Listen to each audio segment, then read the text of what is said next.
Muy buenos días. De parte de BN Valores, les damos la más cordial bienvenida esta mañana.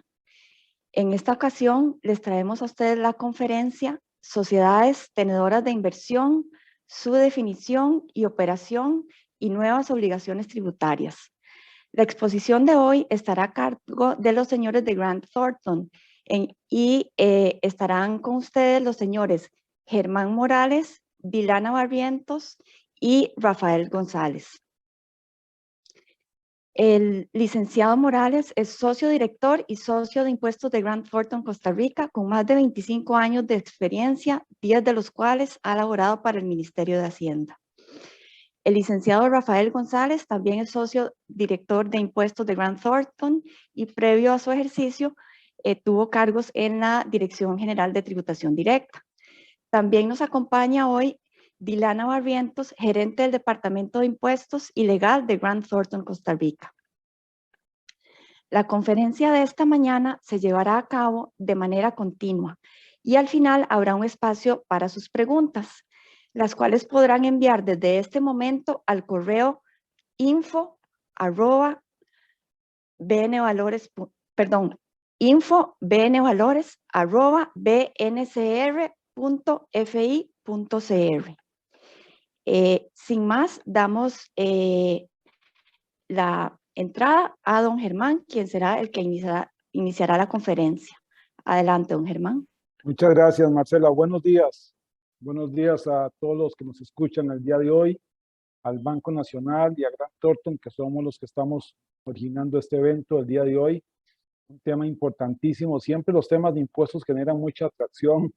De alguna forma la palabra impuestos nos atrae, ya sea porque nos significa desembolsos o pagar, o que tal vez de repente no nos gusta a veces este tipo de circunstancias.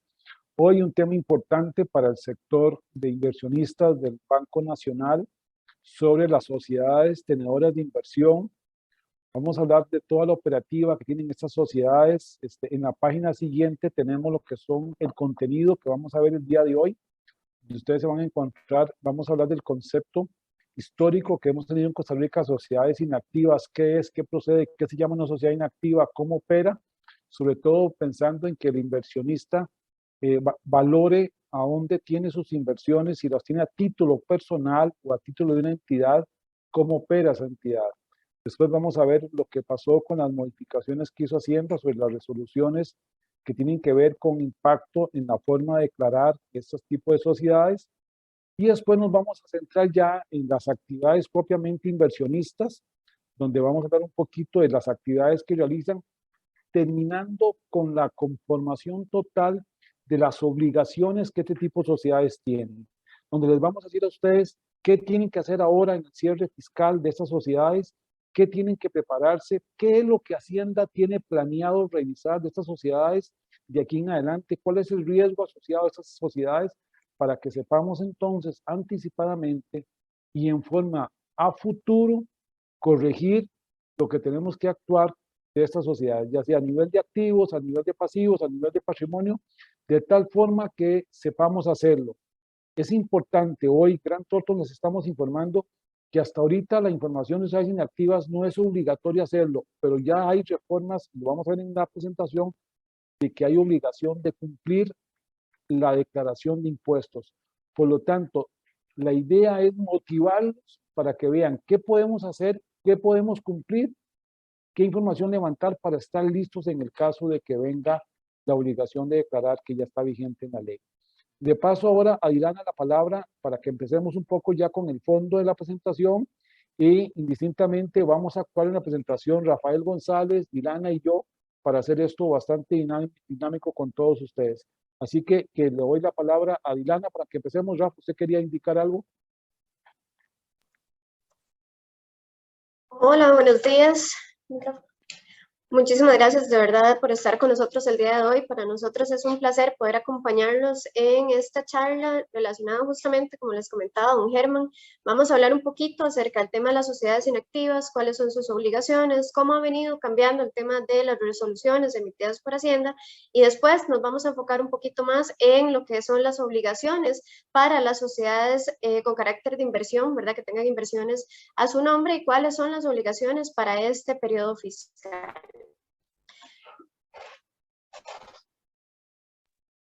Gracias, Dilana. Muy buenos días. Yo quería nada más agregar a este primer preámbulo que hace unos días habíamos... no, la cámara me la habilitan desde allá. Perdón. No, que hace unos días habíamos adrede hecho un pequeño artículo que se llama que las sociedades inactivas no son por eso inofensivas. Es importantísimo que tengamos claro que lo que por razones históricas nació, y cualquiera que fuera, desde que lo pensé como un esquema sucesorio, pasando por sentirme cómodo con la privacidad que tenía una sociedad anónima, que todo esto ha cambiado, que estamos en un mundo de transparencia tributaria y que a raíz de ese nuevo entorno, las sociedades inactivas tienen ahora que tener su muy particular cuidado. No podemos dejarlas ahí como las tuvimos durante mucho tiempo, como simples tenedoras de activos o simplemente para guardar un carro o para lo que fuera. Entonces, no son inofensivas, son inactivas y tenemos que buscar todos los medios para que no vaya a ser que a raíz de una de estas se nos pueda generar un problema fiscal. Listo, Rafa, muchísimas gracias. Bueno, como les comentamos, vamos a iniciar hablando un poquito acerca de esas famosas sociedades inactivas. Primero que todo, necesitamos entender qué es lo que Hacienda viene a definir como una sociedad de carácter inactivo. Esta definición está establecida en el artículo 4 del reglamento a la ley del impuesto sobre la renta y justamente lo que nos viene a decir es que va a ser una sociedad de carácter inactivo todas aquellas sociedades que estén constituidas en el país y que no desarrollen una actividad lucrativa de fuente costarricense. Para poder identificar nosotros cuando tenemos una sociedad que entra entre esta descripción, tenemos que tener claro el concepto de actividad lucrativa y de renta de fuente costarricense. Estos dos términos vienen así definidos, ambos en el artículo 1, uno del reglamento a la ley del impuesto sobre la renta y el otro a nivel de la ley de forma directa.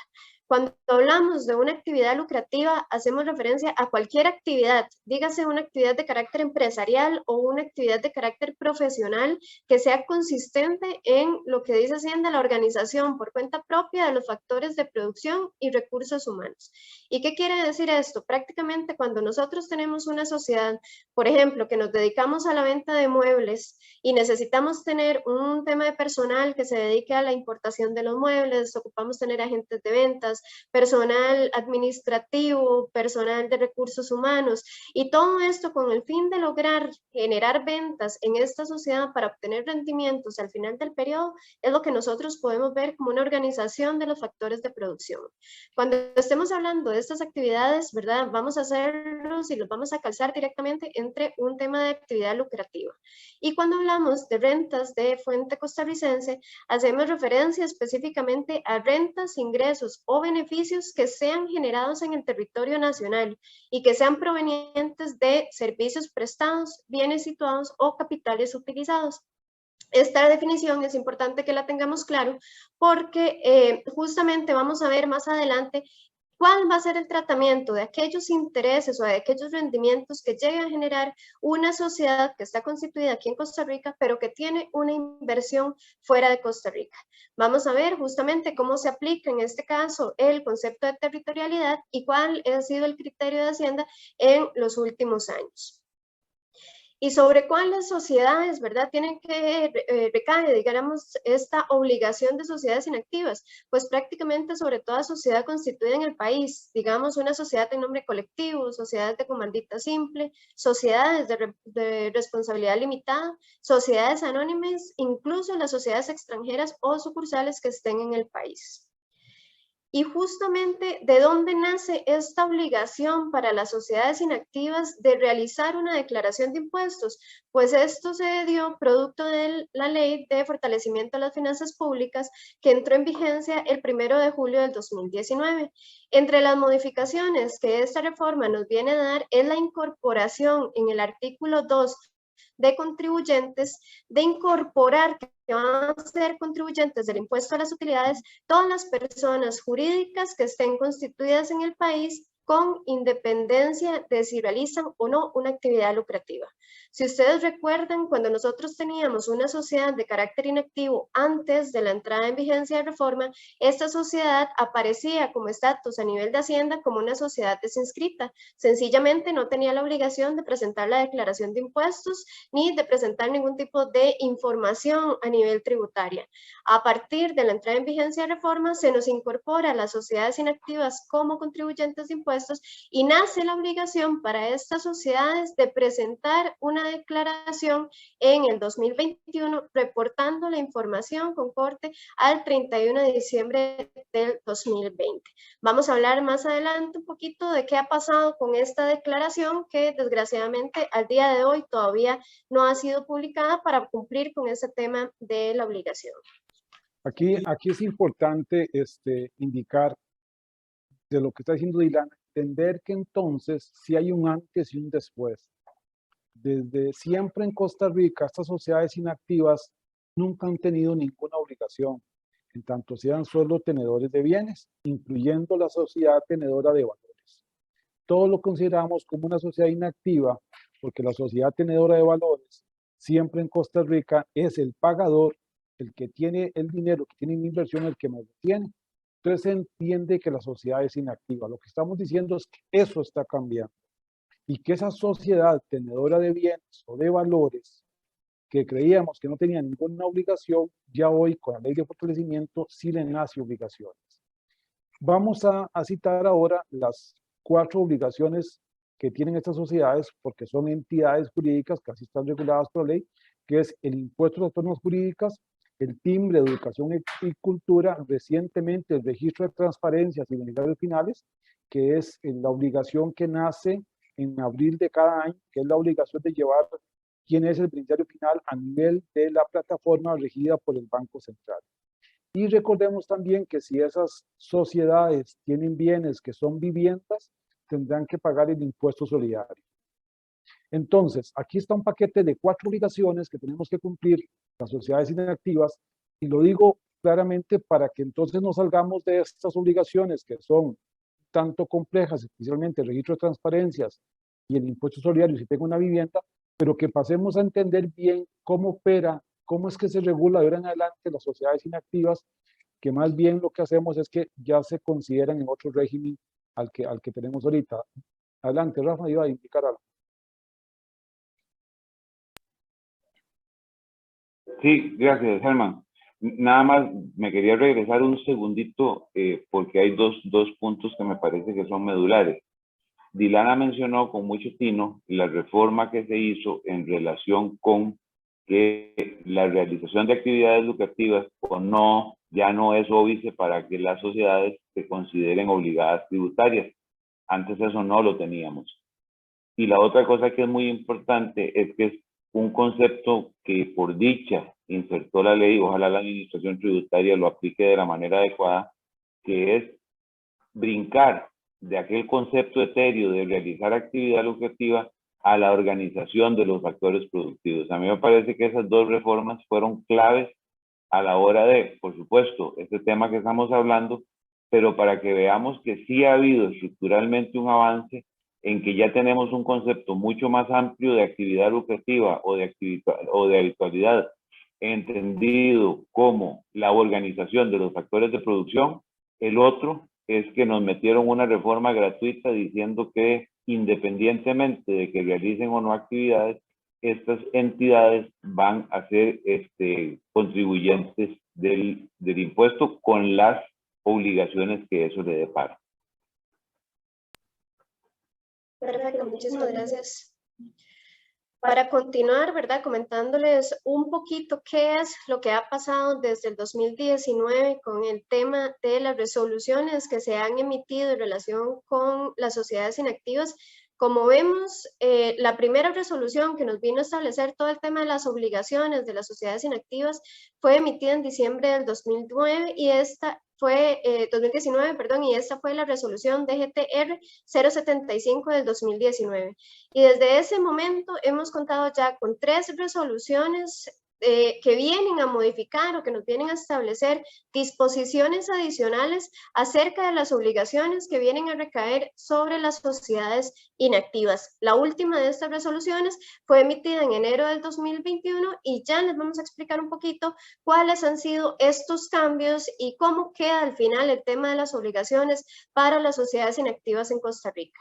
Lo primero que todo, lo que se nos viene a establecer es el deber de inscripción. Si ustedes recuerdan, cuando nosotros teníamos una sociedad inactiva, esta posiblemente aparecía como desinscrita para efectos de Hacienda. Ahora lo que nos están estableciendo estas resoluciones es que las sociedades inactivas, cuando nosotros llegamos y constituimos una sociedad, la inscribimos a nivel de registro y demás, tenemos la obligación de presentar un formulario de 140, que este formulario se presenta por medio de la ATV, para inscribir a esta sociedad ante Hacienda.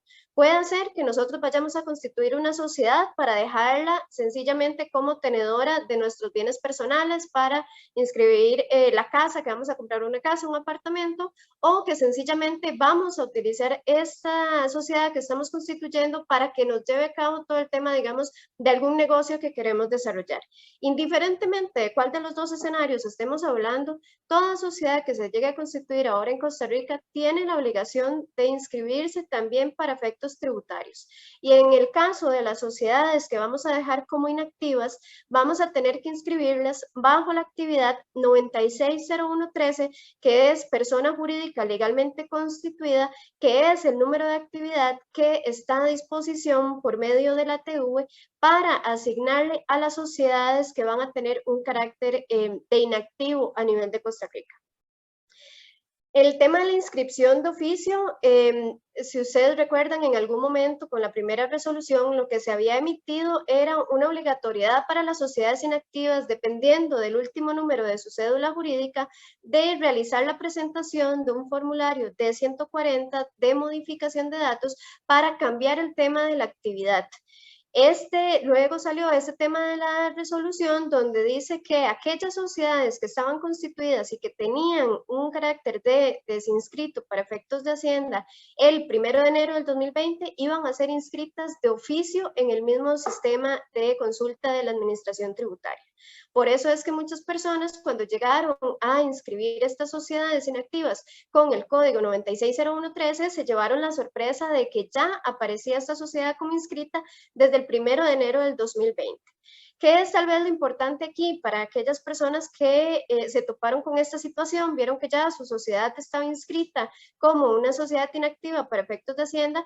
Lo que es importante que se haga ahora es que se presente un formulario de 140 de modificación de datos. Esto se presenta en el mismo ATV, pero con el fin de actualizar la información. Recordemos que es obligación del contribuyente tener la información actualizada para efectos tributarios, es decir, el domicilio fiscal, cuál es el representante legal, cuál es el correo, el número de teléfono, ¿verdad?, asignados, y eventualmente para un tema de notificaciones, porque es obligación del contribuyente de cumplir con esta actualización de datos y tener nuestras sociedades inactivas actualizadas eventualmente el día de mañana por un tema de notificación por parte de Hacienda de algún proceso de control o del inicio de algún proceso de fiscalización.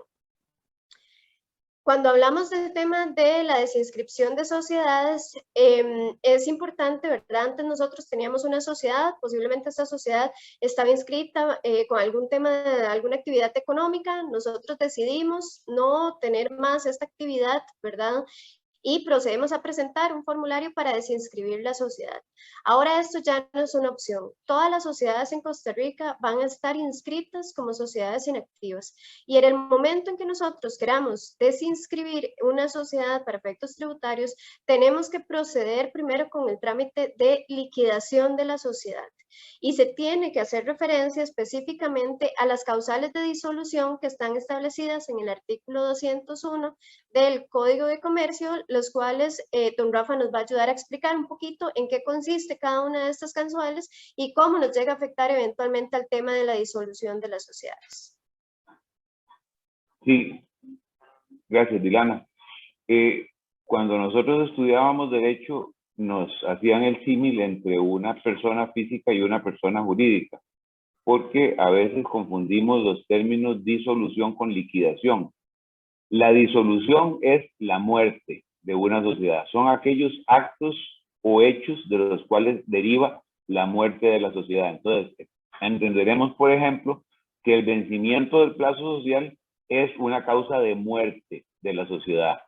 La imposibilidad de realizar el objeto. Recordemos que las sociedades, cuando se constituyen, establecen un objeto que por lo general lo hacemos de la forma más amplia posible, pero el hecho de que los socios constaten el haber cumplido con ese objeto es una posibilidad, una causal para que la sociedad se disuelva, o sea, para que la sociedad muera. La quiebra técnica, por supuesto, a menos de que los socios resuelvan disminuir el capital por reponerlo, pero cuando se entra en quiebra técnica es una causal de disolución.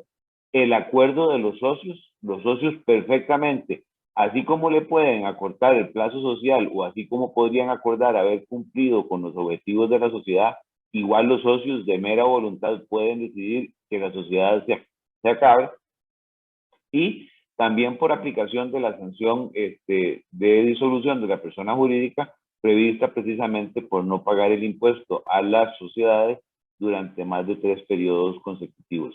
Lo importante aquí entender es que estas son las causales de muerte.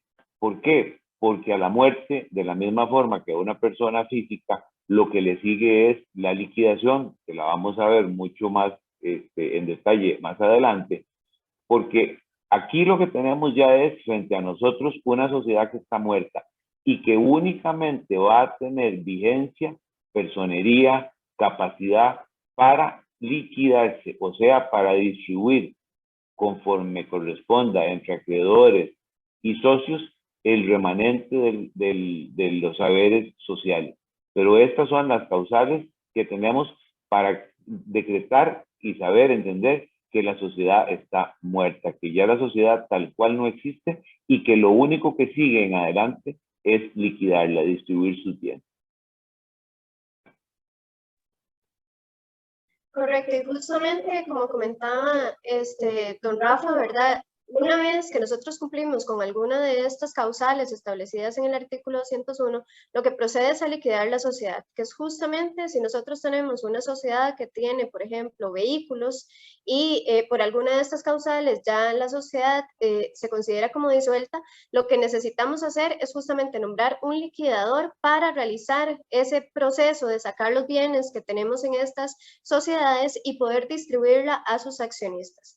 ¿Y qué es lo que dice la resolución justamente de sociedades inactivas? Cuando nosotros tengamos una sociedad de carácter inactivo que tiene bienes, se cumplen alguna de estas causales de disolución de las sociedades y necesitamos proceder con el trámite de liquidación, el que va a estar encargado y quien va a tener la responsabilidad de presentar un formulario de 140 de desinscripción de la sociedad es el liquidador.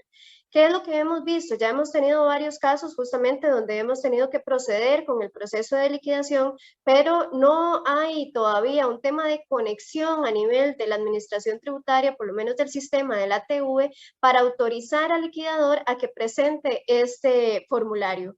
Lo que hemos visto es que a pesar de que ya la sociedad está en un proceso de liquidación, quien sigue teniendo el acceso para presentar las declaraciones a su nombre, a nombre de la sociedad, sigue siendo el representante legal.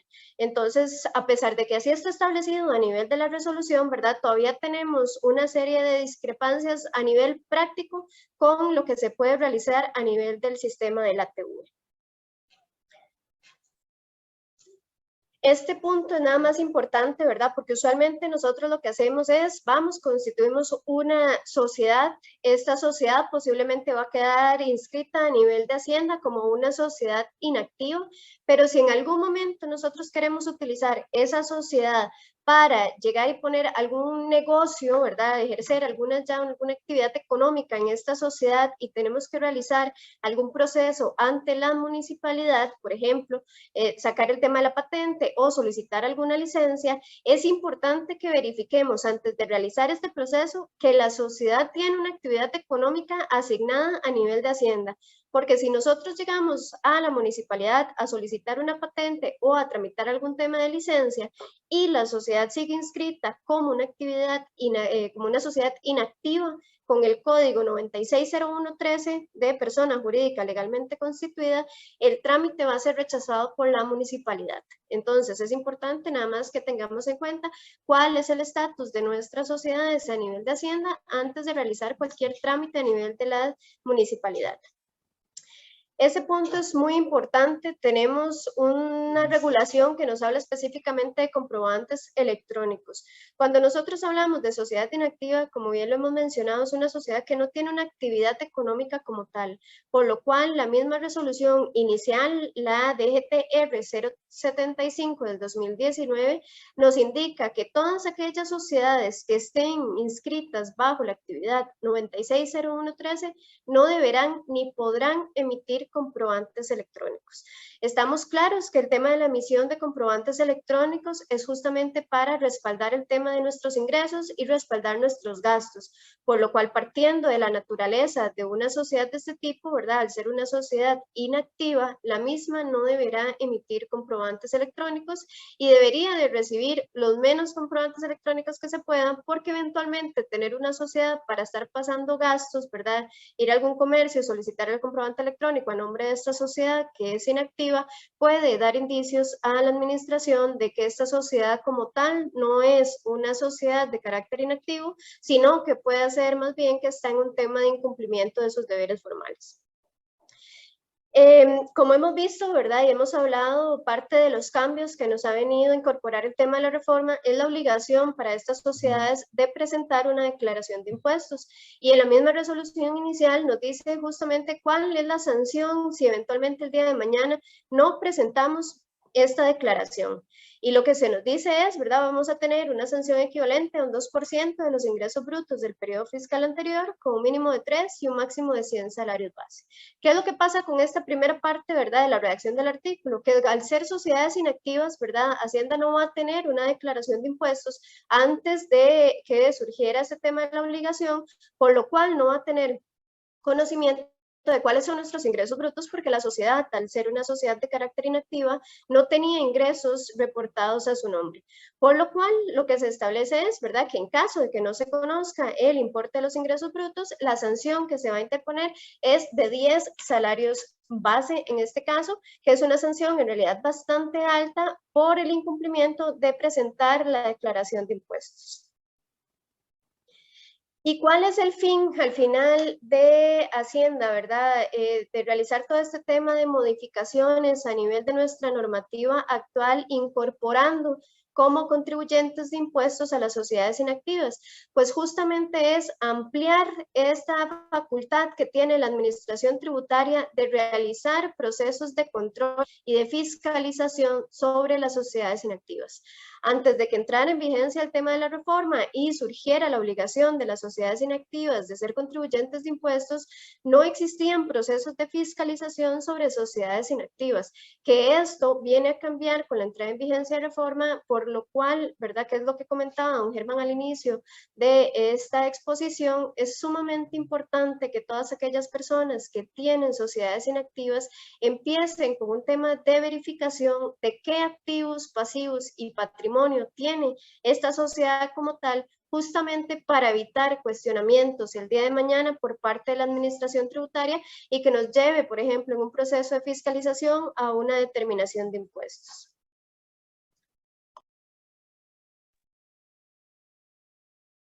Tal vez aprovechando por un segundo la línea que lleva de Diliana, ahí vamos a tratar de ver algunas preguntas que nos orienten.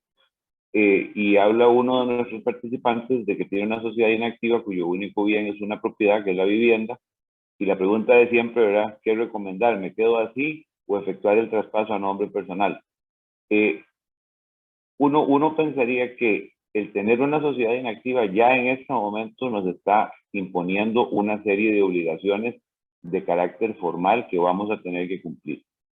Sin embargo, pensando no solo en el impuesto de traspaso, sino pensando en que esa sociedad inactiva, igual repito, va a tener que cumplir con una serie de requerimientos, quizás el más importante, el poder justificar yo de dónde es que esos bienes procedieron. Pareciera que lo normal, voy a tener una ganancia de capital si vendo la sociedad o si vendo la casa. Si es mi vivienda habitual, voy a estar exento. De todas maneras, voy a tener que cumplir con los requerimientos formales a los que me obliga la sociedad inactiva, ¿verdad? De modo tal que, pensando en el impuesto de traspaso como quizás el punto más tangible para tomar esa decisión, yo pensaría que se puede perfectamente quedar en la sociedad inactiva pensando eventualmente en un fin sucesorio, por una parte, pero además porque voy a estar en la obligación ya ahora a título personal también de ser capaz de justificar el origen de los recursos en esa sociedad. Hay formas adicionalmente de proteger el patrimonio familiar para efectos de que no resulte embargable para terceros, pero en principio el costo-beneficio aquí es el pago del impuesto de traspaso versus estas pequeñas obligaciones que van a terminar siendo relevantes y concurrentes a la hora de tener yo la sociedad inactiva únicamente dueña del inmueble. Para continuar un poco, y este tema de la consulta que acaba de atender Rafa, es importante indicar, para seguir la lámina y entrar al tema de la respuesta, que hay unas resoluciones que obligan a un formulario. Vea que Hacienda ya tiene establecido que el D135, con la resolución 075-2019, se definió el formulario que yo tengo que hacer, de tal forma que no era el formulario normal y ordinario. Ya es recurrente que Hacienda se equivoque varias veces y regrese siempre al mismo lugar. En este caso, en una resolución posterior, la 038, volvió a que mejor le iba a decir que lo hicieran en la D101. Y después, la resolución 0221, vea que cómo cambió 3 veces el mismo concepto, dice, voy a hacer un formulario, déjenme terminarlo, los que quieren lo hacen, el D101, los que quieren no lo declaran. Voy a pasar a la lámina siguiente, Dilana. Hay 3 láminas que quiero explicar, que es fundamental de lo que estamos hablando y la pregunta que atendió Rafa. Una sociedad inactiva es aquella sociedad que no tiene ingresos y puede hacer que no tenga gastos, a no ser los necesarios para el mantenimiento del activo indispensables. Por ejemplo, tengo una sociedad que tiene una casa, que tiene un terreno, los gastos que deberían tener mínimos y máximos deberían ser nada más el impuesto de bienes inmuebles, el impuesto municipal, el impuesto de caminos y nada más. Porque si yo como entidad jurídica de un terreno tengo otras actividades, podría estar simulando una actividad lucrativa que Hacienda me podría presumir. Y eso es lo que pretende Hacienda cuando la va a hacer declarar. Entonces, cuando yo soy una sociedad inactiva que tiene activos registrables, bienes inmuebles como está en la lámina, tenemos que ver muy bien qué es la actividad que yo tengo. En principio, no tengo ingresos y solo gastos necesarios. Y eso es lo que conocemos como sociedad inactiva. No termino, voy a hablar más de este tema, pero quiero decir, también hay sociedades que tienen títulos, valores y activos intangibles. Y pónganme en cuidado porque no quiero que tomen por un camino incorrecto la presentación que estamos haciendo.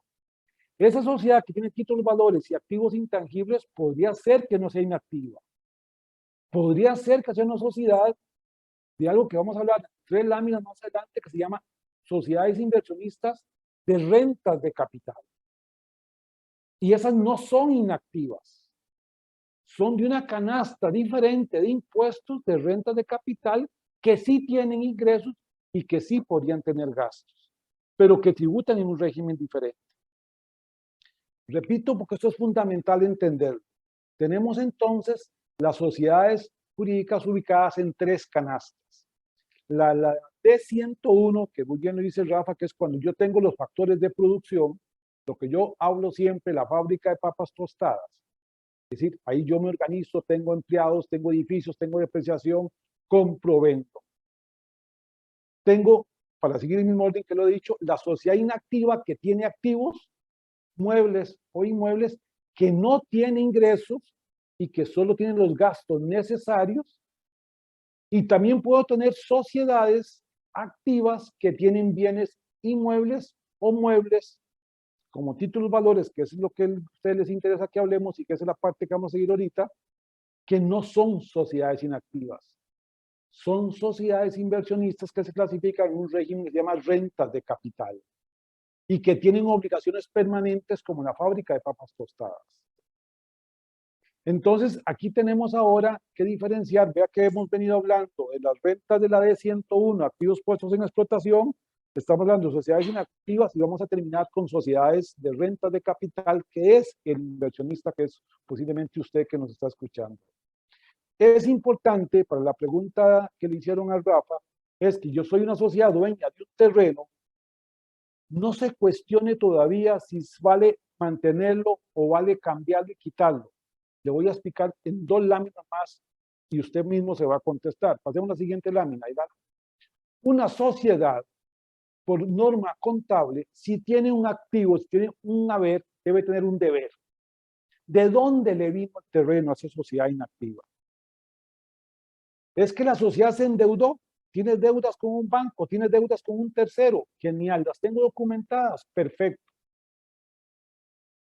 Si yo tengo eso, yo estoy en capacidad de decidir si esa sociedad saco el bien o no, porque tengo justificado correctamente el origen del haber, que es el origen del activo, y que es el que me permite perfectamente establecer entonces, perdón que me está tocando el celular, voy a apagarlo para que no me moleste más. Entonces, esta sociedad, si tiene el activo y tiene el pasivo, puede tomar decisiones sin riesgo.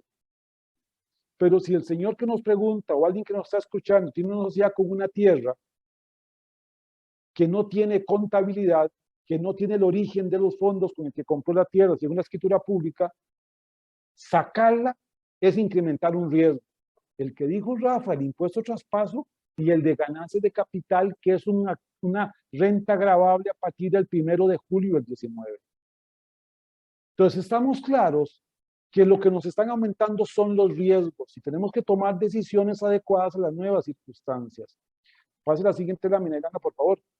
Porque si yo ese terreno, si yo en esa sociedad que tengo el terreno, no tengo pasivo, se supone, se entiende, se concluye que usted lo hizo con patrimonio propio, con aporte de socios. Entonces, si yo tengo un terreno que vale 100 millones y no tengo el pasivo, Hacienda dice, usted lo compró con recursos propios. Mira a ver la caja de seguro social, cuáles son sus salarios, usted gana $5,000 por mes, usted no le da para tener 100 millones y comprar ese terreno, usted no tiene otros ingresos declarados ante mi Hacienda, por lo tanto usted lo que tiene es un incremento de patrimonio, pase la lámina siguiente y gana, ahorita regreso, para que así lo pueda enterar, y le dice, tiene un incremento injustificado de patrimonio.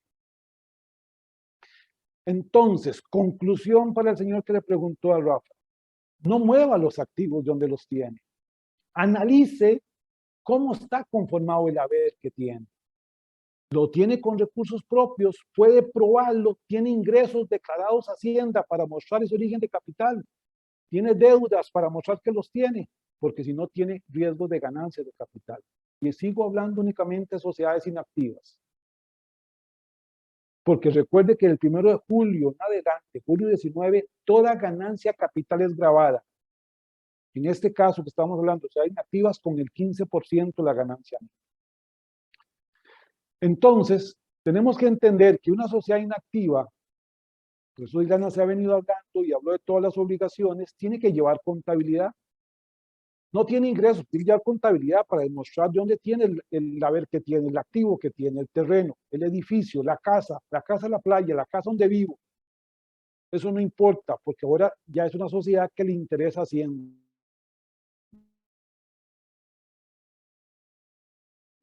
Que necesita saber cuando usted vende determinadas ganancias de capital, si no, no tiene base para calcular, porque tendrá el precio de venta, pero no tiene el costo. Lo que quiere es que usted declare el costo. Y me van a decir, vea, usted vendió esa casa en 150 millones y usted la compró hace 10 años en 100. Usted tiene una ganancia de capital de 50.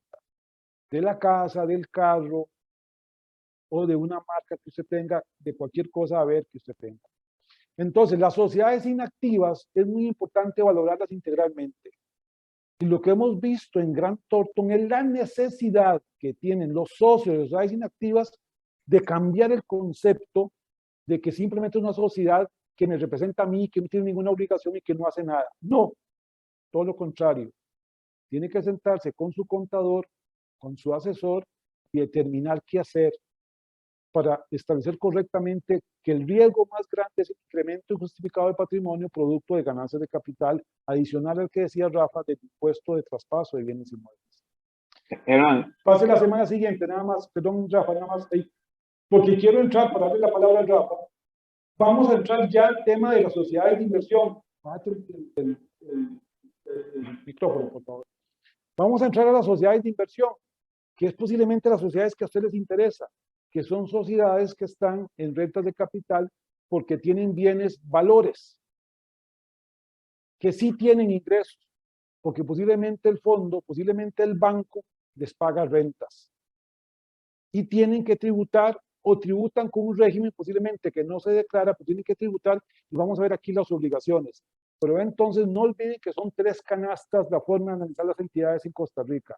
Y esto posiblemente no se los ha dicho nadie, pero en Grant Thornton hemos analizado y hemos entendido correctamente lo que se pretende con esto y se los decimos a ustedes, para que tengan información, para que puedan tomar decisiones. La canasta número 1, activos puestos en explotación con obligaciones directas ante Hacienda. Canasta número 2, sociedades inactivas, las que solo tienen activos, digamos deudas o patrimonio, y que tienen obligaciones ante Hacienda para cuidar el impuesto de ganancias de capital. Y las sociedades inversionistas, que son sociedades que solo tienen hoy, según el capítulo 11 de ley de renta, ganancias o rentas de capital, que son las que vamos a ver de aquí en adelante. Adelante, Rafa, por favor. Gracias.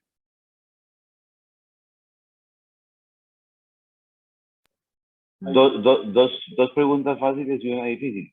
Nada más, para complementar lo que decía Germán, recordemos que en el caso de la vivienda habitual, ahí sí vamos a estar exentos de la ganancia de capital, nada más como para recordarlo cuando es que yo puedo probar, ya sea a título personal o a título, de ser titular, dueño, perdón la redundancia, de la sociedad, el que yo sea el dueño.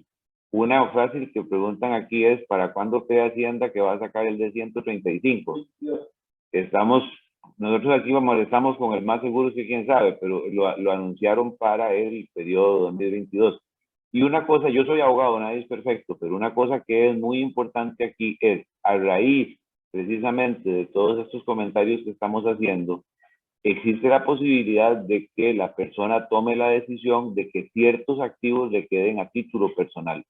Eso tenemos que acostumbrarnos a que de aquí en adelante y desde que cambió la ley, con la ley de fortalecimiento de las finanzas públicas, también las personas físicas deben llevar un mínimo respaldo contable, porque si mi decisión va a ser no tener una sociedad, porque, por poner un ejemplo, no solamente gasto en el impuesto de bienes inmuebles, el impuesto a la casa de lujo, pero también tengo que pagar la cuota condominal, de pronto tener una sociedad a la cual yo tenga que llevarle ese control, vaya a decir, hombre, no vale la pena si es mi vivienda habitual y yo la puedo tener sometida al régimen de la propiedad familiar. Pero eso lo que hace es traernos a nosotros una parte de esa misma obligación, porque entonces será a nosotros, a quienes nos puedan preguntar de dónde fue que obtuvimos el patrimonio, ya sea que lo hagamos a través de nuestro patrimonio personal, como con los salarios, o a través de una venta extraordinaria que tuvimos en algún momento, o a través de alguna herencia. Lo que quiero decir con esto, que es fundamental, es que el no tener una sociedad inactiva, y ahora mismo lo vamos a ver porque es muy importante con las sociedades de inversión, el hecho de que yo tome la decisión consciente de mantener ciertas cosas a título personal porque me resulta más conveniente en términos logísticos, en términos de operación, en términos de sucesión, eso más bien nos da la obligación de asumir ciertos deberes de índole contable que no difieren en mucho de la posibilidad de que yo tenga que justificar de dónde es que proviene mi patrimonio y cómo es que yo he venido no solo obteniendo el bien, sino manteniéndolo. Nada más agregar, Rafa, para darle la palabra a Dilana, la diferencia de tener un bien inactivo en una sociedad o a persona física es que cuando yo lo venda, la ganancia capital gravable la tiene la sociedad y en otro caso tiene la persona física. 2, que cuando la sociedad tiene la ganancia capital y declara el dividendo al socio, paga el 15. Y si es el socio, no tiene este 15 dividendos. Ahí hay una diferencia. Pero tenemos que verlo conjuntamente. Hay que sentarse y analizar primero el activo, el pasivo, el patrimonio, los valores, impuesto de traspaso, ganancias de capital, porque los dividendos, vea que los cité como el último punto de los que hay que revisar. Por lo tanto, el dividendo, para quitarme el impuesto de los dividendos, si mañana quiero vender mi casa o quiero vender un terreno, tengo que analizar lo otro primero, para poder establecer si realmente cubriendo todo lo cubro bien y si los costos son menores al impuesto de dividendos que no voy a tener. Entonces, la pregunta que le hicieron a Rafa, todo lo que me ha dejado de explicar para que ustedes vean que es hoy, desgraciadamente, un poquito más complejo. Sí hay cosas por hacer y sí hay forma de declarar correctamente para pagar el impuesto adecuado de acuerdo a las leyes vigentes. Adelante, Ilan. Perfecto, muchísimas gracias. Como bien lo comentaban, ¿verdad? Justamente todo el tema de la introducción que acabamos de realizar es para entender lo que nos comentaban, Germán. Nosotros vamos a tener ahora para efectos tributarios 3 canastos. El canasto donde tenemos nuestras sociedades que se dedican a actividades de carácter lucrativo, donde hay un tema de los factores de producción que van a estar sujetos a tributar sus rentas en la D101. Vamos a tener un segundo canasto, que son nuestras sociedades de carácter inactivo, donde tenemos nuestros inmuebles, la casa donde vivimos, el apartamento, alguna casa de recreo, el vehículo, y vamos a tener un segundo canasto que justamente son las sociedades de inversión. Y a partir de ahora vamos a ver justamente cuáles son las obligaciones para estas sociedades inversionistas. Cuando nosotros hablamos de una sociedad de inversión, hacemos referencia justamente a sociedades que tienen inversiones en instrumentos financieros. Podemos hacer referencia a certificados de depósito a plazo, bonos de deuda interna, eurobonos y títulos de deuda externa, fondos de inversión, inversiones en acciones de compañías que cotizan en bolsa, recompras y otras inversiones en títulos valores. Específicamente, cualquier sociedad que tenga alguna inversión, pueda ser en Costa Rica o fuera de Costa Rica, va a caer dentro de la casilla de lo que conocemos como sociedades inversionistas. ¿Y cuáles han sido las obligaciones de estas sociedades previo a la entrada en vigencia de reforma? Pues estas sociedades, ¿verdad?, se consideraban que no eran contribuyentes del impuesto a las utilidades, y esto porque nosotros tenemos una sociedad, esta sociedad tiene una inversión, mes a mes se le paga a la sociedad un tema de un rendimiento, de un interés, y se le hace la retención a la sociedad del 8%. Es decir, el agente retenedor justamente lo que hacía era pagarle a esta sociedad ya el monto neto de sus rendimientos o de sus intereses, una vez que se había ya retenido el impuesto de la retención a la fuente, que era un 8%, de forma única y definitiva. ¿Y sobre quién caía la obligación eventualmente de reportar y de pagar este impuesto ante la administración tributaria? Justamente el agente retenedor. Es el agente retenedor quien tiene la obligación de enterar al fisco los impuestos retenidos en la fuente. Y producto de esta forma en cómo se operaba el tema de las sociedades inversionistas, es que muchas de estas sociedades nunca presentaban declaración de impuesto ante la Dirección General de Tributación, porque justamente el ingreso que le llegaba a esta sociedad por año ya era un ingreso libre, porque ya había pagado el impuesto de forma correcta por medio de la retención a la fuente.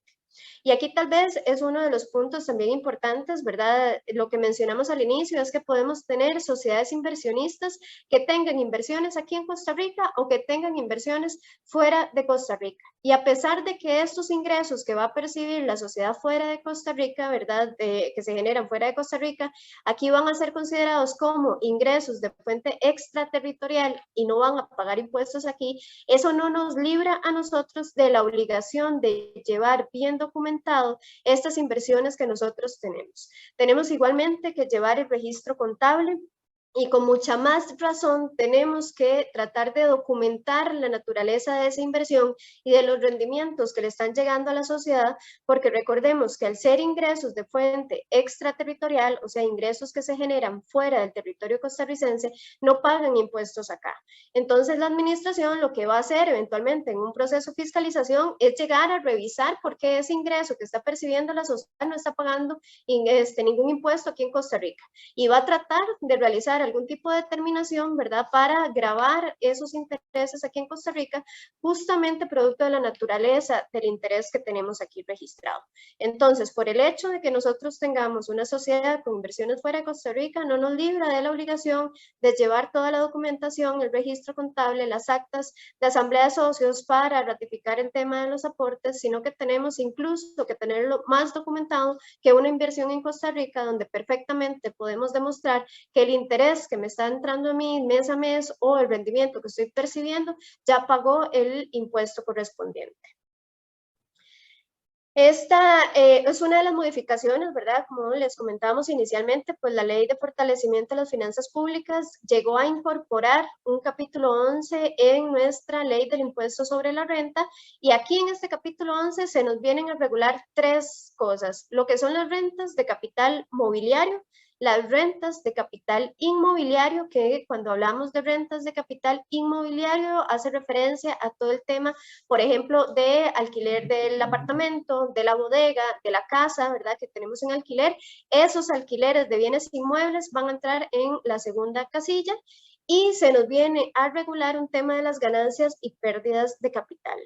Antes de la entrada en vigencia de reforma, las ganancias de capital, ¿verdad?, no pagaban impuestos aquí en Costa Rica, y ahora cualquier venta que nosotros realicemos de los activos que tenemos registrados en nuestras sociedades van a pagar impuestos. Entonces, justamente como lo comentaba don Germán anteriormente, ese es el fin de la administración ahora con todo el tema de realizar la declaración para sociedades inactivas, poder identificar cuál es el costo de todos los activos que yo tengo registrados, para que el día de mañana, cuando llegamos a vender y llegamos a reportar esa ganancia, que Hacienda esté segura de que el costo que nosotros reportamos de 100 es el costo que estamos tomando en consideración para la generación de la ganancia en la venta de nuestro activo. Pero específicamente lo que son ya las rentas de capital mobiliario, que es en realidad lo que nos trae el día de hoy a esta presentación, la Ley del Impuesto sobre la Renta en su artículo 27 ter nos viene a definir qué es lo que se entiende por un capital, ¿verdad?, una renta de capital mobiliario.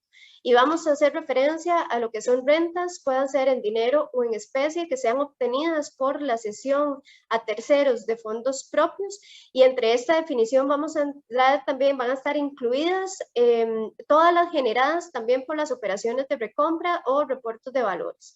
Aquí podemos hablar justamente cuando nosotros tenemos un tema de préstamos, un tema de inversiones, indiferentemente cualquiera de las modalidades que ya mencionamos anteriormente, pero también podemos estar hablando de rentas que sean obtenidas por temas de arrendamiento, subarrendamiento de bienes muebles. Por ejemplo, si nosotros tenemos una sociedad, tenemos motocicletas registradas en esa sociedad y nos dedicamos a alquilar estas motocicletas.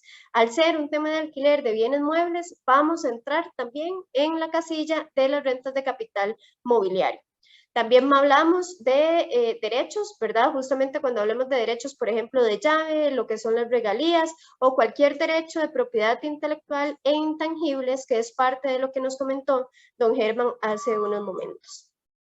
Otro de los puntos que se nos incorpora también como parte de las rentas de capital mobiliario son planes de beneficios, ¿verdad? Que se acojan a los beneficiarios del régimen obligatorio de pensiones, cuando hablamos también del Fondo de Capitalización Laboral y beneficiarios de los planes de pensiones voluntarios, y por supuesto va a entrar aquí también el tema de la distribución de renta disponible, que no es otra cosa, ¿verdad? Más que la distribución de dividendos. Y cualquier pago que se realice, ¿verdad? Que sea asimilable al tema de dividendos, va a entrar también entre nuestra casilla de lo que vamos a entender por rentas de capital mobiliario. Se nos realizó también como parte de las modificaciones del tema de la reforma, una modificación en el tema de las tarifas. Cuando nosotros estábamos hablando, ¿verdad? Hace unos segundos hablábamos de una retención de un 8%. Esa retención del 8% cambió y ahora tenemos una retención del 15%. Cuando hablemos del tema de recompras, vamos a tener de igual forma una tarifa del 15%, al igual que en temas de Banco Popular y Corporativa de Ahorro y Crédito, por la emisión de títulos en moneda nacional. Cuando hablemos de títulos emitidos por el Sistema Financiero Nacional para la Vivienda, tenemos una retención de un 7% y sobre todo tipo de ahorro de asociados en cooperativas de ahorro y crédito y asociaciones solidaristas, lo que nos establece la ley es que se va a pagar un 8% sobre el exceso del 50% de un salario base. Y por último, el tema también de los dividendos, ¿verdad? Que la tarifa por el momento no ha variado y seguimos teniendo una retención de un 15%. Ok, en ese caso, Ilana, déjeme explicar un segundito y Rafa ahorita me va a explicar otros temas adicionales. Que aquí en este caso de rentas de capital mobiliario, todos estos datos, dos primeros, hasta los dividendos, usted los conoce muy bien. Porque eso se evidencia todos los días, el certificado que yo tengo en la entidad financiera, en este caso en el Banco Nacional, el banco me retiene, me informa, me manda un estado de cuenta, y yo sé el rendimiento que estoy pactado con ellos, y yo sé que me retienen la tasa al respecto. Lo importante aclarar aquí es que si esto yo lo hago con una entidad jurídica, la entidad jurídica es la que recibe el interés neto, que es el que yo registro como ingreso, por eso se llama renta mobiliaria, nuevo capítulo 11 de la ley de renta, pero que eso no es efectivo para el socio. Es de la entidad, porque ella es la que tiene el certificado a nombre de la entidad financiera. Por lo tanto, la que genera el rendimiento es la entidad jurídica. En consecuencia, si el socio quiere el dinero en su bolsillo, tiene que hacer una asamblea de socios, autorizar un pago de dividendos y pagar el impuesto a los dividendos. Y esto es algo que no se hace muy bien, no tiene claramente conocido en el mercado. Entonces aquí lo traemos porque es importante que visualicemos que quien genera el rendimiento es la entidad y que por más que se diga que es una actividad mobiliaria, que solo tiene rentas de capital y que no la tengo nada más para eso, lo cierto es que es un ente jurídico contribuyente del impuesto de renta mobiliaria, diferente de la persona física, y mientras la sociedad siga reinvirtiendo los intereses, no salgan de la facultad de propiedad de la sociedad, ese último renglón de impuestos de dividendos no se paga.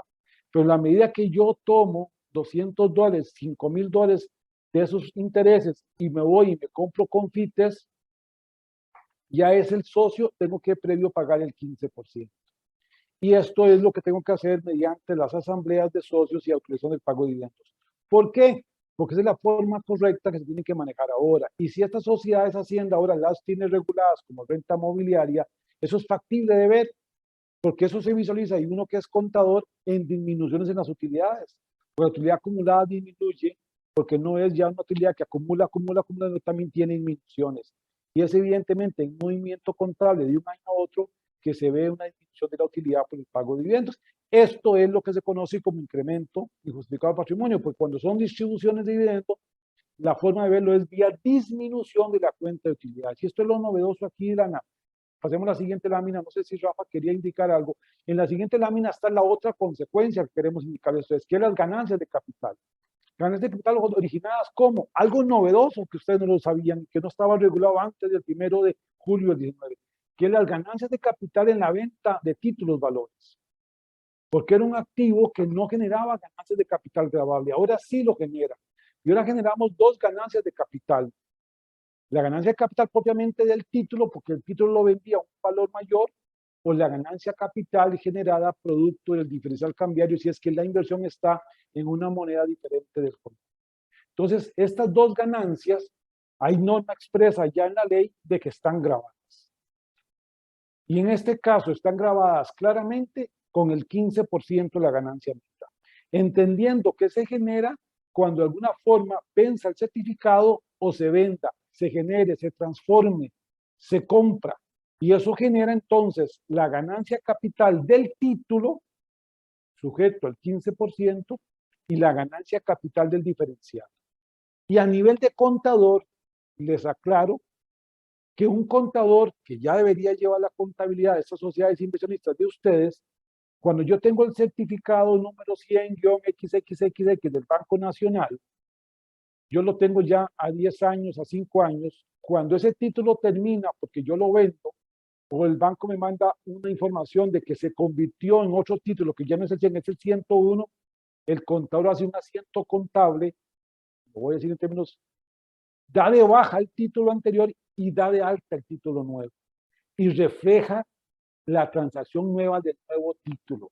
A pesar de que usted me diga, es que es el mismo, solo que cambió del 100 al 101, yo fui a renegociar, fue en colones o lo pasé a dólares, contablemente eso es una transacción real de venta. Contablemente es una transacción real de venta y se generan las dos ganancias. La ganancia capital del título si se vendió con prima y la ganancia del diferencial cambiario por el principio de realización. Es decir, ¿por qué? Porque yo realicé el diferencial, obtuve un ingreso. Y eso, hay norma en el artículo 26 de que está grabado con ganancias de capital. Y aquí aclaro algo más para darle la palabra a Rafa. Desgraciadamente, tenemos criterios de Hacienda en donde la ganancia capital del título como tal, si yo lo tengo invertido afuera, no está grabado, pero sí están grabando la ganancia capital del diferencial cambiario, aunque el título esté afuera, por un criterio evidentemente extensivo del criterio de pertenencia de realización que tenemos que discutir y que realmente hay legalidad para discutirlo. Pero sí quiero dejar claro, para poner la palabra a Rafa, que la ley es clara, contundente, es decir, que la ganancia capital en venta del título está grabada y la ganancia capital cuando el título vence o se transforma o se vende o se convierte, aunque siga la misma moneda, también está grabada. Rafa. Sí, gracias, Germán. Usted tocó varios temas que a mí me gustaría apuntalar un poquito. Número uno, en relación con el asunto de los dividendos. Yo creo que a la gente le quedó bien claro que uno de los problemas de las sociedades de inversión es cuando el arroz y los frijoles salen de ahí. Porque yo lo que estoy es haciendo un esquema en el cual prácticamente duplico el impuesto. La sociedad recibe los intereses y yo me llevo lo que es dividendo cuando al final de cuentas estamos hablando de una misma renta pasiva. Nosotros en la firma ya tenemos algún caso ante los tribunales para discutir este punto, pero ese es un primer problema. Un segundo punto a tomar en consideración es que esto no es una receta de cocina. No es que a mí lo que más me convenga es estar a nombre de persona física o a nombre de persona jurídica. Eso va a depender muchísimo de una serie de factores. Por ejemplo, una persona que vive de sus intereses y lo que tiene es una sociedad de inversión, pareciera que la sociedad lo que está haciendo es simplemente duplicando la cadena. Yo tengo otros mecanismos a través de los cuales, por ejemplo, un fideicomiso de inversión, a través de los cuales yo pueda eliminar ese eslabón indeseado en la cadena. Mientras que Rafa, si yo... Nada más, Rafa, yo estoy de acuerdo con usted en que posiblemente si yo la inversión la tengo en una entidad jurídica que está en rentas de capital y esa entidad jurídica, el rendimiento que me da, yo tomo el rendimiento para vivir, yo no diría necesariamente que voy a pagar doble. Yo lo que quiero decirle es que esa estructura está hecha para una operación determinada.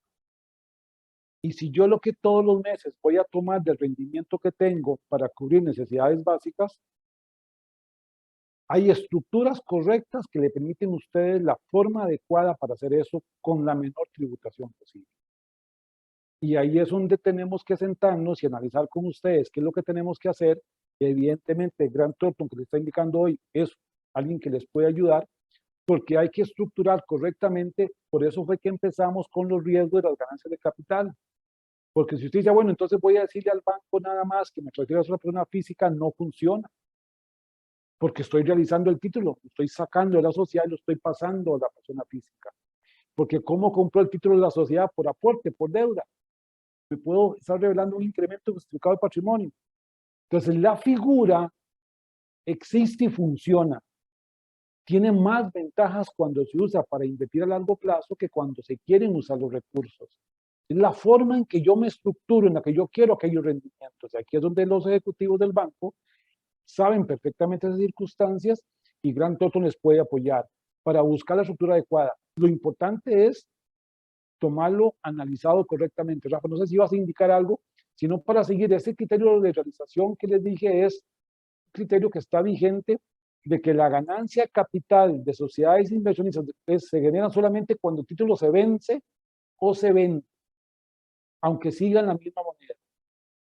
Aquí hay un resumen, por lo tanto, de las sociedades inversionistas son exclusivamente que tienen rentas de capital mobiliario. En caso de ustedes inversionistas, no están sujetos a impuestos de utilidades porque el pagador retiene, el Banco Nacional retiene y por lo tanto una renta neta lo que les llega a ustedes, pero sí está grabado con el impuesto de ganancias de capital y pérdidas de capital, y si lo voy a sacar hacia el socio van a haber dividendos. Este tipo de sociedades no se consideran inactivas porque están en ese régimen de rentas de capital. Esta actividad nada más aquí le damos una recomendación, que esta actividad está sujeta a una actividad que es la 659903. Ve que esta es diferente de las sociedades inactivas. Por eso es que decimos que hay 3 paquetes en la forma que yo registre las sociedades, porque una sociedad inversionista debe estar inscrita en Hacienda en esta actividad. Sí, Rafa. No, aparte de agradecerle que la mitad de la parte que estaba interviniendo estaba en mute, entonces usted por dicha tomó mis palabras y las expresó correctamente. No, hay una pregunta aquí que ha levantado mucha roncha y es el asunto de la territorialidad. Ya nosotros tenemos claro de que de hecho, Grant Thornton tiene 2 acciones de inconstitucionalidad metidas porque la ley es clarísima. Aquí estamos peleando ya contra la jurisprudencia, ni siquiera estamos peleando contra la ley. La ley es clarísima en cuanto a la territorialidad y estamos peleando contra la ley. Pero ¿a dónde es que viene la pregunta? Si las inversiones de gobierno de Costa Rica o de entidades ticas, emisoras, que nacieron para negociarse en el exterior, generan o no una ganancia gravable en Costa Rica. La posición de la firma ha sido afirmativa por una razón, en eso hay que tener consistencia. El rendimiento principal que paga una inversión proviene del emisor. Si yo compro bonos del gobierno venezolano, es el gobierno venezolano donde están invertidos los recursos y es él quien me paga a mí los rendimientos. De modo tal que, independientemente del lugar donde se trance o donde esté custodiado el valor, no sería trascendente para efectos de establecer que es una ganancia de capital extraterritorial. Pero eso viene también a jugar en contra. Si nosotros tenemos eurobonos o títulos del gobierno de Costa Rica que nacieron para ser emitidos afuera, el criterio consistente para efectos de que lo accesorio siga la suerte de lo principal ha sido que se consideren rentas grabadas. Okay. Nada más para terminar la lámina siguiente, perdón, la lámina siguiente y nada más para pasar, esa lámina siguiente lo que establece nada más es lo que queda ahora entonces después de la reforma. Para terminar, Ivana va a terminar con un ejemplo bastante sencillo para explicarles a ustedes, donde estamos hablando de que hay una retención en la fuente pues sobre unos títulos que tengo una inversión, que eso genera 2 consecuencias: ganancias de capital sobre el título y el tema del diferencial cambiario, y que los rendimientos tienen retención en la fuente, y que tenemos que tener cuidado, evidentemente, si el título está invertido en títulos del exterior, es una renta no sujeta, excepto el diferencial cambiario, como decía Rafa, que Grant Thornton lo estamos discutiendo. Dejo a Ilana para el tema de que explique un caso de una actividad para ver el activo, el pasivo, el patrimonio, y ya terminaríamos para pasar a las preguntas y respuestas. Perfecto, don Germán, muchísimas gracias. Vamos a ver el caso que traemos el día de hoy, justamente hablando un poquito del tema de las inversiones que tenemos en el extranjero, vamos a tener el caso de un socio que es dueño 100% de las acciones de una sociedad anónima aquí en Costa Rica. Este socio brinda servicios profesionales a título personal y lo que realiza son aportes en efectivo a su sociedad. Una vez que la sociedad tiene esta plata en sus cuentas corrientes, lo que hace es que va y adquiere una inversión en el extranjero. Entonces, como comentábamos, ¿verdad? Con el tema de las inversiones a nivel costarricense, pues nosotros tenemos un tema de retención en la fuente que es bastante fácil de eventualmente poder justificarlo y demostrarlo ante la administración tributaria, por lo cual tenemos que ponerle especial atención a las inversiones que tengamos fuera de Costa Rica. En este caso, como se comentaba inicialmente, ¿verdad? No es solo poder demostrar que esa inversión está fuera de Costa Rica y que los rendimientos que nosotros generamos son de fuente costarricense. Tenemos que tener respaldo de toda la transacción y del origen del activo también. Es decir, tenemos que tener el respaldo de la entrada del dinero a las cuentas bancarias de la sociedad y tenemos que tener el reconocimiento o la ratificación del aporte que recibió esta sociedad por parte de su socio para llegar y adquirir la inversión fuera de Costa Rica. Por parte de lo que es la justificación de origen del activo, ¿verdad? El socio en cabeza de persona física va a tener que demostrar eventualmente el día de mañana a la administración que esa plata que aportó a la sociedad ya pagó impuestos. ¿Y cómo pagó impuestos? Pues eventualmente presentando la declaración del impuesto de renta, ¿verdad? Producto de su actividad lucrativa como persona física. Y también tenemos que tener eventualmente el comprobante de la inversión realizada en el exterior, ¿verdad? No podemos llegar y decirle a la administración que nos entra un rendimiento todos los meses que es producto de una inversión fuera de Costa Rica y no presentar documentación alguna. Y como lo comentábamos, ¿verdad? Todo el tema de los ingresos percibidos van a ser ingresos no gravables por ser de fuente extraterritorial, a diferencia del diferencial cambiario, que es justamente de lo que nos conversaba don Germán, de cuál ha sido la posición de la administración tributaria en oficios recientes. Ahora bien, importante, esta sociedad al tener una inversión fuera de Costa Rica va a tener que realizar el levantamiento contable. ¿Y cómo vamos a documentar esto, verdad? Prácticamente para el ejemplo que estamos viendo, vamos a tener una inversión que está registrada al valor de su costo y vamos a tener que registrar eventualmente el aporte extraordinario de capital. Hablamos de una inversión que se realizó a inicios del periodo fiscal 2016 por un monto de $200 a un tipo de cambio de 500. Y vamos a ver justamente cuál es el ejercicio que deberíamos de realizar por lo menos en cada cierre fiscal para poder actualizar los estados financieros de esta sociedad. Como ustedes pueden ver, tenemos justamente una sociedad, ¿verdad? Con el cierre el 31 de diciembre del 2017, donde vamos a registrar un tema de bancos. ¿Y cómo va a estar compuesto este banco? Prácticamente es el capital social de cuando yo constituí la sociedad y el ingreso por el interés que yo estoy percibiendo. Tengo que llevar todos los años el tema de la evaluación del tipo de cambio. ¿Y cómo nos va a afectar este tipo de cambio? Va a ser justamente un aumento o una disminución del valor de la inversión que nosotros tenemos contablemente. Y mes a mes, ¿verdad? O año con año, dependiendo de cómo vayamos a llevar la contabilidad, tenemos que ir jalando justamente la utilidad del periodo. Que si bien es cierto, estos ingresos, ¿verdad? En buena teoría únicamente va a estar grabado el diferencial cambiario realizado cuando se vende o cuando se vence el título, de igual forma tenemos que llevar el control de nuestro diferencial cambiario para cumplir con un tema de normativa contable. Y año con año, justamente el ejercicio que vamos a ir es actualizando estos saldos iniciales. Vamos a tener bancos para el 2018 por 12,000 colones, que es justamente los 11,000 que ya teníamos del primer año, y los 1,000 colones generados en intereses del segundo año, y vamos a proceder a realizar lo mismo, registrar nuestro diferencial cambiario, actualizar nuestra inversión extranjera y jalar a nivel patrimonial cuál es la utilidad generada en el primer periodo fiscal, que ya va a ser una utilidad retenida, y nada más vamos a ir actualizando nuestra utilidad del periodo conforme van pasando los años. Y este es el estado financiero prácticamente que tenemos que llevar. ¿Para qué? Para que el día de mañana, ya sea que la administración nos haga un cuestionamiento, por ejemplo, en el año 2021 de alguna inversión que nosotros tenemos, ya tener la información contable, ya sea de una inversión que todavía tenemos vigente, ¿verdad? Que no la hemos vendido, o eventualmente el día de mañana, cuando procedamos a vender algún tema de un título que tengamos a nombre de esta sociedad y poder demostrar a la administración cuál fue mi costo, cuál fue el patrimonio, si fue por un aporte que yo realicé o no, y sobre todo cuál es ese diferencial cambiario realizado que según lo que hemos visto va a tener también desgraciadamente que pagar el impuesto de ganancias de capital.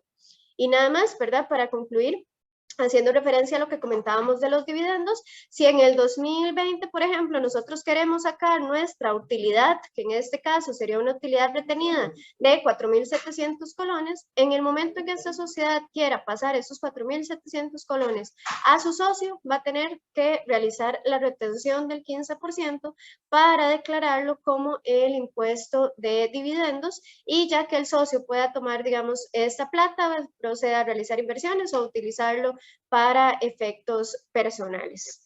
Este es el ejemplo que traíamos para el día de hoy, para explicarles un poquito, ¿verdad? Cuál es la naturaleza de las diferentes sociedades que tenemos en Costa Rica, cuáles son las obligaciones para cada tipo de sociedad, dependiendo de su naturaleza. Y voy a darle el pase nada más a don Rafael, que nos va a ayudar con unos comentarios finales. Gracias. Espero esta vez no estar en mute, porque he pasado en mute todo el rato. Primero, una cosa que es muy importante. A lo largo de toda la conversación hemos visto que las sociedades de inversión tienen una serie de obligaciones, lo mismo que las sociedades inactivas, pero pensemos en una cosa. Este ejemplo, con muy pequeñas variaciones que acaba de darnos Dilana, sería algo muy parecido a lo que una persona física tendría que llevar si tiene sus inversiones a título personal, ¿verdad? Eso significa que las razones por las cuales yo migre de un régimen a otro, o sea, me quede en lo personal o me quede en una sociedad de inversión, va a depender de otro montón de factores. Una persona que saque su arroz y frijoles de la sociedad posiblemente prefiere eliminarla que una persona que lo que va a hacer es más bien fondearla para hacer inversiones. Eso es muy importante, pero con muy pequeños cambios, esas son esas mismas reglas contables y esos mismos protocolos fueron las que Dilana nos acaba de mencionar en el ejemplo. Lo segundo, hay una pregunta por acá que si para las sociedades de inversión, ¿cuál sería la periodicidad de declaración de impuestos? Las sociedades de inversión van a declarar impuesto únicamente cuando ocurre el hecho generador de la obligación. Vamos a ver, esto es muy importante. Si yo lo que tengo es una sociedad inactiva, yo voy a tener la obligación de presentar una declaración anual inactiva, que ese es el código que ya vimos, y es esa sociedad que únicamente tiene un activo que no le produce ingresos. Si lo que tenemos es una sociedad de inversión, esa sociedad de inversión, en la medida que no es contribuyente del impuesto a las utilidades, sino que va a ser contribuyente del impuesto a las rentas del capital, si generó una ganancia o pérdida de capital en un periodo, en ese periodo va a ser en el que declare. Y cuando me refiero a periodo, me refiero a un periodo mensual. ¿Ok? O sea, es en el mes en el que tengo una ganancia o una pérdida de capital, en ese mes declaro. El resto, yo sigo estando como sociedad de inversión, pero no tengo ninguna otra obligación periódica de retención. Y en cuanto a los periodos de prescripción, esto es muy importante. El periodo de prescripción es de 4 años. Sin embargo, el no presentar una declaración puede abrirnos el periodo de prescripción a 10 años. Por eso es tan importante la verificación de cómo yo voy a justificar el origen de mi patrimonio, porque yo perfectamente podría llegar y decir, vea, aquí está el certificado del CICERE, donde yo soy empleado desde hace 4 años, donde aquí están mis salarios, no me venga a preguntar de dónde saqué la plata, porque aquí es de donde la saqué evidentemente, o una certificación de un determinado tipo, a tener que yo justificar un comportamiento. Por ejemplo, voy a decir un ejemplo que es bárbaro, pero que he visto ocurrir. Si yo lo que tenía era una sociedad comercializadora en el exterior, que era donde se quedaba un poquito de la plata que me devolvían a mí mis proveedores, por ejemplo, posiblemente yo tenga que documentarme de una forma mucho más robusta porque podría pensarse que el periodo de prescripción es un poquito más largo.